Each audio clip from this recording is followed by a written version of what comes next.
And here we go. Yay! We did it! Thanks to the team. Okay. Hi, Juby. Okay, so first things first, real intimate. What's your last name? Sapphire. Sapphire. Whoa, that's beautiful. What's been feeling good for you lately? Lately, I've been kind of taking more time to, I guess, like, spend more time doing things for myself. So, like, even if I'm taking a nap, I'll nap for like 15 minutes instead of 10.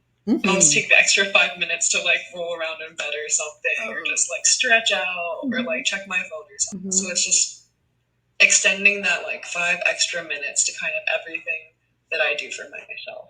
And it's not even time. It can just be like, oh, I'm in a bit of a rush. I would like to have a cup of tea before I go. It might set me back a little bit. I guess it's more about I trying to recognize each area where, like, you know, I do work in, or I use my body, or I push myself in, and I want to be sure that I'm taking that extra time for myself as well. Everyone needs that extra something, you know. We all want it. We all think about it. It's like, yeah. But I'm glad you're like spending the extra time on yourself. That is very beautiful. So to get into like the meat of things, I know very little about Shibari. I looked into like some really surface level like history and stuff like that, which of course is like, you know, I don't even know how to look correctly. So it's like, which is why I'm like, it'll be better to talk to somebody. It's always better to talk to a friend about things. Yeah. How would you define it, or like explain it to like a baby like me? So I guess like to start out, I would say that Shibari is definitely is always like a rope based bondage. The type of rope will vary. Some people will use like a silk rope. Some people will use jute, which is like more traditional, like I guess like rope climbing type of rope, like the scratchy, frayy type. And people will either use it to suspend someone from like some type of rig, either, you know, being hung from some type of like horizontal bamboo, either some type of like circular ring, or some type of shaped ring that they'll be suspended from different knots and tie points. Sometimes it's sexual, sometimes it isn't, but a lot of it is pose based, and I would say it's like really like a mental strength and like physical strength based like type of practice. And like something that is interesting about it is that its history is based in Japanese imperialism, and that a lot of it is based in wartime torture and restraining of Japanese prisoners, which includes like a wide variety of people, including Korean people. So that's why it was really interesting for me to get involved in the practice as well, and thinking about like, I guess like ancestral ties and things like that, and experiencing like historical practice that has been like used against like my people, quote unquote, and taking that and using it for pleasure. And I think a lot of the time when people do something that does kind of challenge, or I guess have some type of friction in terms of their identity and things like that, some people are like, this is how I subvert it to make it work for me. I honestly don't think that with like Shibari, I guess I'm doing that much to like radicalize it or subvert it, but at least for myself, I really practice it, or I'm sure to like practice it with people that I know and respect, mostly my friends, and people that understand me, and also not white people. And through that way, I'm able to like honor and respect myself, and also like acknowledge, I guess, the history of it without kind of trying to change what it was, I guess, in my mind, if that makes sense. So that's like a very long way to say what Shibari is, and I guess some of the history and what it means to me.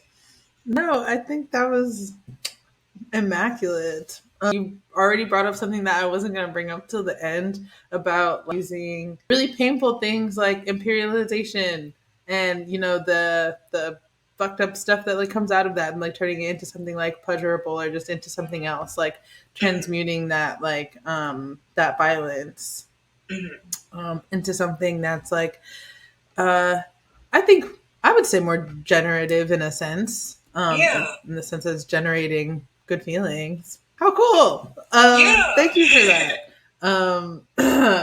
I love my voice crack. I took a break from tea like 6 months ago, and my voice is still cracking. So you talked about some of like you touched on like Japanese occupation in Korea and like its ties to shibari. So I guess that kind of leads me to the question of like what brought you to shibari personally. I feel like my first exposure to shibari was probably like being on DeviantArt at Real. like 10 or 12 or something, just like Mm-hmm. on the main page and just like, oh my god, what the hell is that? Like, Mm-hmm. can people do that with their body? Like, does it hurt? Like, it looks really cool, but like, ouch, that's crazy. Yeah.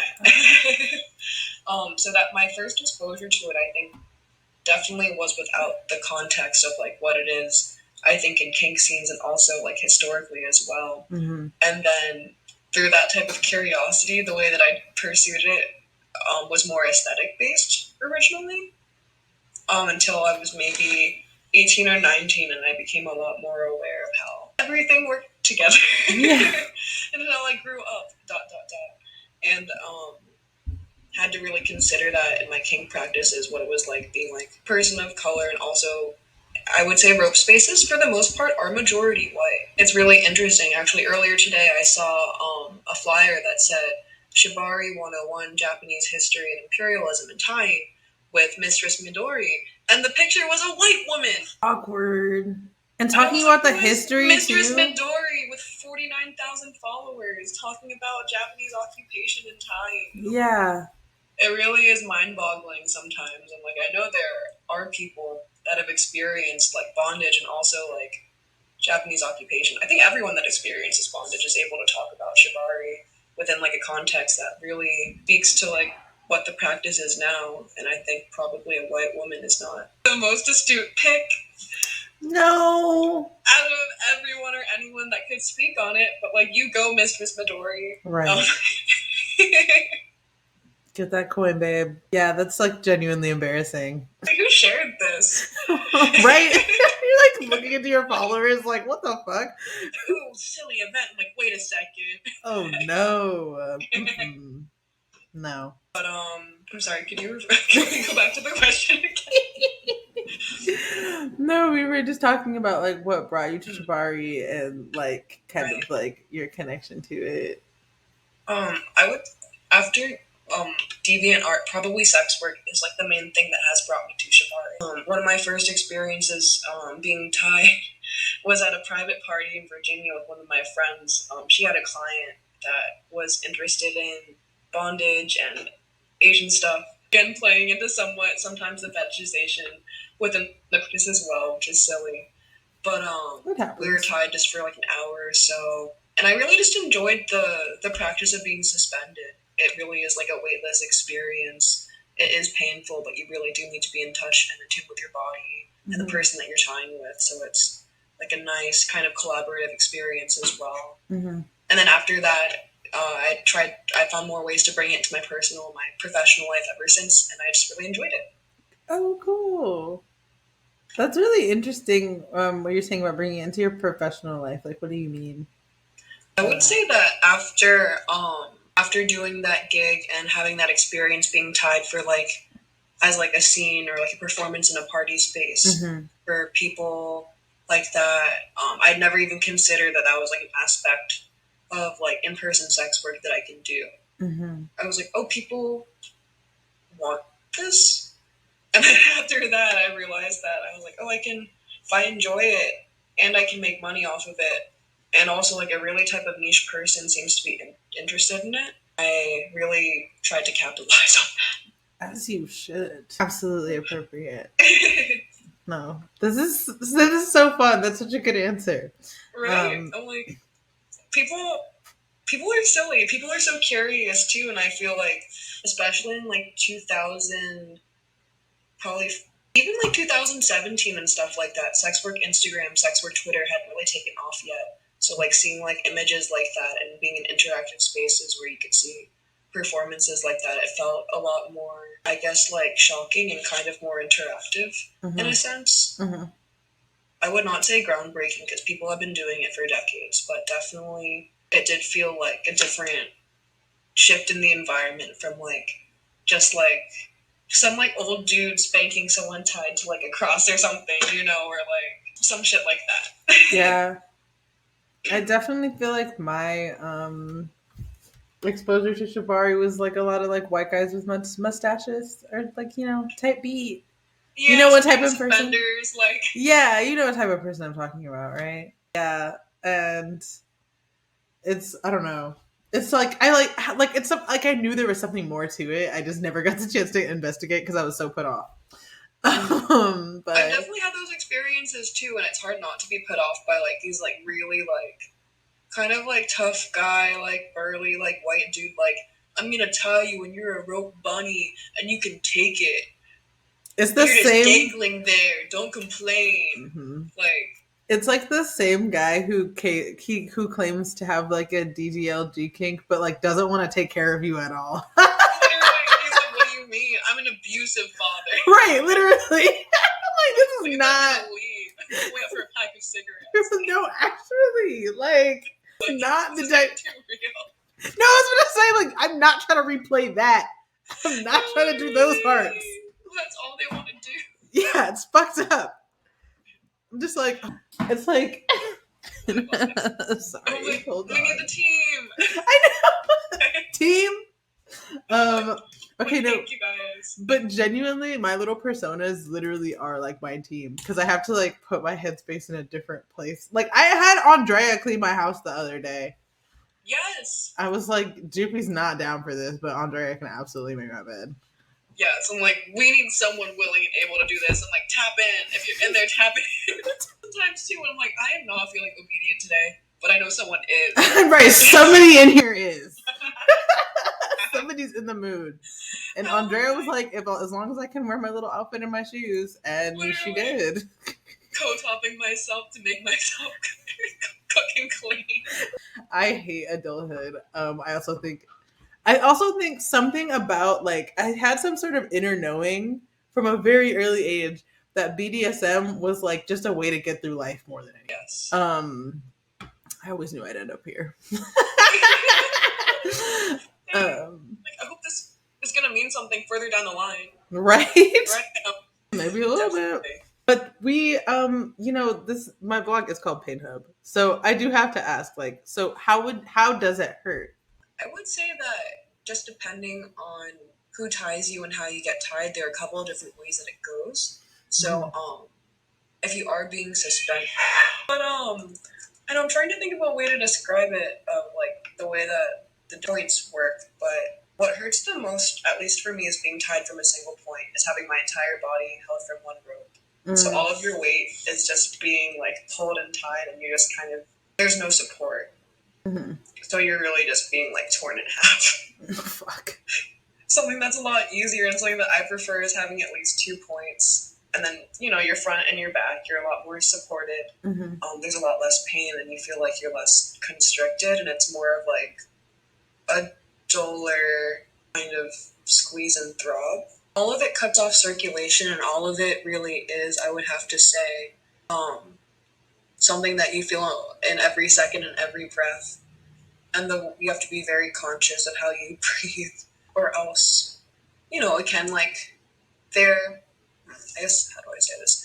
There are a lot of physical aspects of rope that there are some medical dangers. Mm-hmm. You can get wrist drop, you can get different various types of numbness in your limbs and extremities. So being aware of the different types of pain and how it feels is really important. Sharp pain is fine. Dull pain is something to look out for a little bit more. I would say it's probably the most similar to being whipped if you've ever been whipped. Mm-hmm. Just in the sensation of, I guess, of like how tight the pain feels. I'm not doing a great job of explaining That's this. okay. It's like a sharp pain. I would have to say, yeah. Okay. Like sharp and stingy and lasting. Yeah. Very constricting. I would not recommend it for claustrophobic people unless you like to be challenged that way. Mm-hmm. I'm a little claustrophobic, so some ties can be challenging for me. Mm-hmm. But that's fun. It's the fun part of it. Yeah. A challenge. Honestly, yeah. That's beautiful. I love listening to people describe pain. How do you resonate with Shibari's associations with like humiliation specifically, if at all? I would say that in a lot of ways it depends on the scene. So sometimes with my rope top, right now I really tie with one person. Mostly, their Instagram handle is Electro Poppy. They do electro work also.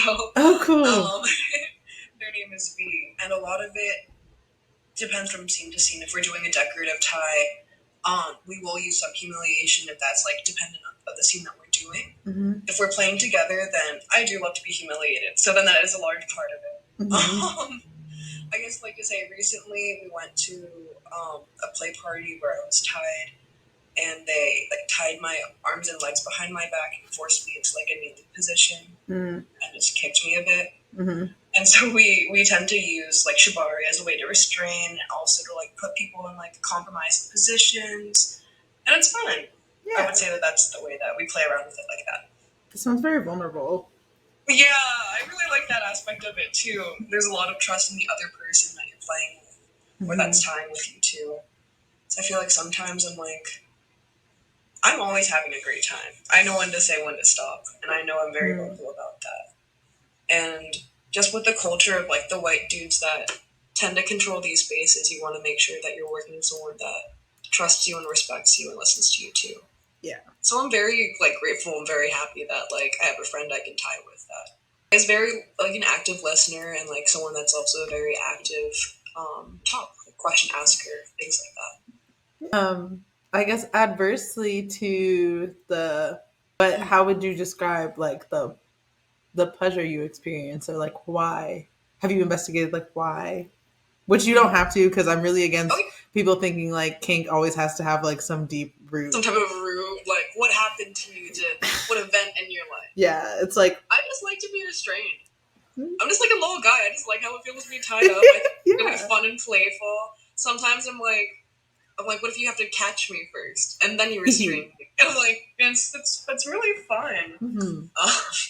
Yeah, I know. I actually did have this moment with myself once where I was like, "What happened to you to make this happen?" And it's like absolutely nothing. I want to have fun. Literally, you're not hurting anyone. Yeah, literally. You're not hurting anyone. It's a good time. How we kind of touched on this a little bit already, but what do you think rope play says or can say about like how we relate to one another? Because it's definitely like, I mean, there's always nuances to the like top bottom or like dom sub dynamic. So I guess like, do you have like a take on that? I would say with rope, at least for me, with my relationship with my like rigor right now, it can be a really like intimate way to communicate with someone. Like from step to step, from like planning the pose, what type of position or like compromises you'll be in, or like when we add things to like the tie other than just the rope tie. Sometimes we'll do needles, sometimes we'll do electro like a cattle prod, sometimes we'll do like blindfolds or like impact or something like that. We call those like predicaments. It's kind of like, like the trust in adding that as well. Yeah. There's just a lot of focus on, I think, both of our strength and kind of the agility and the focus that it takes for both of us to play and practice this type of dynamic with each other. Even like sensuality of the tie aside, because I think that rope is sensual, even if it isn't sexual, and like the dynamic that you're choosing or the scene that you're having it in. But I would say that at least the top bottom dynamic is kind of challenged, less in the traditional sense of like, you're my bitch, and like, oh, do whatever you want with me, master. You can't really do that with rope. You have to be active. You have to like communicate, like, can you feel your fingers? Like, how are you doing? Is this too much? Should I shift the rope? Like, you kind of really have to advocate for yourself, like trust yourself and trust your top to like trust you and hear you where you're at in the scene. Yeah. And I've been in moments where it's just like, hey, I don't feel great. I need to go down right now. And I've been taken down in like the moment halfway through the scene, and things have been fine. Or in the past, I'm like, my wrist really felt weird. Thank God we did that. Yeah. Even when I've just been anxious, it's just the moment of the person and I just like, better down than not. Yeah. And it's reassuring to, I guess, have that type of relationship. So are there any like critiques or like problematic thoughts or whatever that you have about kink in general, or like the community or shibari, or Anything? Yes, actually, yes, and I can show you. Oh my I can show you gosh. so clearly. I've been complaining about this with my top for literally months, not Mhm. years. Mhm. And it's white as hell. And all of the people that are in kink and that are in rope, at least in New York, I can name like three from the top of my head. They tie the same five people, and they're all white and they're all skinny as hell. Mm. And I think that this is a huge problem. I think body diversity is also a huge problem in rope. Mm. I think that rope tops really shy away from tying fat people, have no knowledge on how to tie fat people, and don't want to gain knowledge because they don't fucking know any fat people. Yeah. And I think that a lot of these spaces, and especially play parties and things, really bar so many different types of people from accessing them in a lot of different ways, to the point that, like, sometimes I can kind of see why you can only tie these same skinny white three femmes or whatever. But also at the same time, like, if this is your world, why wouldn't you expand it? It's really Yeah. frustrating, you know. Because they wanted to stay thin and white.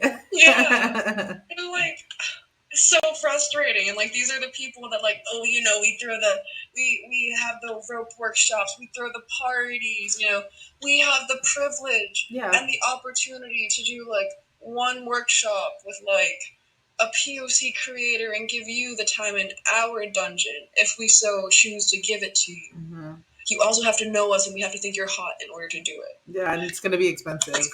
Yeah. So I'm like all these people. Like, I respect you as artists, but at the same time, I don't respect your practice because what is it based on? Yeah. You and your three white girlfriends. I don't give a shit. Like, That's so real. and it's like even the fact that like there are like fat people trying to make a lane in rope and trying to like really make space for themselves, but they're white. They're also white fat people too. So it's like we've created a small area of comfort for the larger population of white people in kink, and there's still nothing for anyone else. And I think that's my main frustration with the scene city to city. This was my frustration in the scene when I lived in DC, and this has overwhelmingly been my feelings living in New York and working, doing sex work in New York. Even with like networking with people, I'm like, I don't care about anyone. You're crazy. It's just pleasure here, and like pleasure for pleasure's sake without any substance or any type of practice to it is lifeless. I don't need it, you know? Yeah. Yeah. No, but that's like a really, really good pleasure for pleasure's sake, or is best exemplified in like muscle gay culture. Because I feel like nobody gets to be hedonistic the way like because well actually I know the reason and I think it's because they fit into every other norm. They're like white and muscly and male. Yeah. So like yeah, they get to like fuck. Hypermasculinity is always going to be rewarded. Yeah, it's already to be rewarded and it's already associated with sexuality anyway. Like oh my god, like there's this place called Steamworks here in Chicago. It's like a sauna for gay men and like they go and fuck and stuff. And I'm like, there's nothing like that for like lesbians or like trans people. Yeah. Or if there is, I've never heard of it. Like it probably is. It's just like so on the DL. You can literally like look up gay sauna and like that shit comes up like on Google. You know what I mean? But oh yeah, just like who gets to experience like like what pleasure who gets for these pleasure spaces too? Like yeah. Especially like brick and mortar spaces like oof. But yeah, definitely like within like the rope space, I don't see that's another reason why I've shied away from it for sure is like the size the lack of size inclusivity is like I can't trust you know how like my body would be received in like a lot of these spaces and knowing that there's like you know there's like not really the infrastructure literally to support someone like me. But yeah, just on top of that, the and like the fetishization of it all. But that comes with being in like any space. That's not just rope. That's everything. So it's just is what it is. Like, and what's crazy is like people aren't fighting for that part though. They just think porn like shouldn't exist. Yeah, they're just like, yeah, but like I think it's insane. Those shoes are too high. No, right? Those shoes are too high. We don't know. Couldn't explain it. No, I get you. Like, yeah, people just kind of like assuming all sex work is people are. I feel like sex trafficking. Yeah, exactly. Like they put it together and make it just like all the same thing. I'm just like, no. But what's crazy is people will do that, but then couldn't even put two and two together to realize that like the shootings in Atlanta were sex work based, like, and that was Yes. sex trafficking. Like a lot of those massage parlors, like that's where the sex trafficking is happening. Yeah. You know, but people don't Yeah. like put those two things together. Mhm. But you see somebody who's willingly doing porn on a set, and you think that like you assume that that person's being harmed. Mhm. Like, come on, man.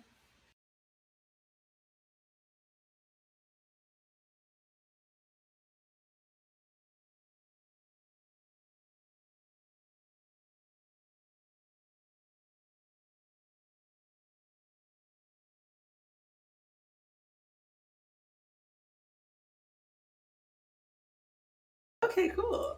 Is there any like media you would recommend for beginners? Books, videos, YouTubers, Instagram accounts? Mhm. I would say definitely there are a handful of Instagram accounts that I would recommend. One is straight up called Shibari Study, and they Okay, do like heard. workshops and like video workshops of performances. They'll show you ties and takedowns. They'll show you like on the body harness ties and things like that. And they'll really do kind of like an in depth description of what it is. Mm-hmm. There's another account called Rope Chubbies, which centers like body inclusivity in rope and really has a lot of ties, I think, by and also for fat people. I think it is still mostly white centered, just because I think that one of the people that runs it is white, and the New York white scene is just, or rope scene is just so white. But I think that that's also a good resource just to see examples of like other bodies in rope, and just to know that like it is not impossible to be in these poses, and it's really something that like can be done by like a skilled communicative and like open-minded non-phobic rigor. Mm-hmm. Like these things are possible, and like there's no reason to feel barred from like a space or an experience just because unfortunately like the people in the majority are like one way or another. Sucks. Love that. Yeah. Okay, very Yeah. beautiful. Yay. Well, So those are like all the questions I had for you. This was such also, a good little session. I want to it get was so fun talking about this too. Yeah, it was. I've learned a lot from you. I feel like I got a lot. I gained a lot of perspective, and I definitely feel a little bit more inspired to like look into rope stuff more. If I see anything about like the Chicago rope scene too, I'll definitely send it your way. Yeah, I welcome that. Yeah, of course. No, it's Genuinely like kind that of is weird.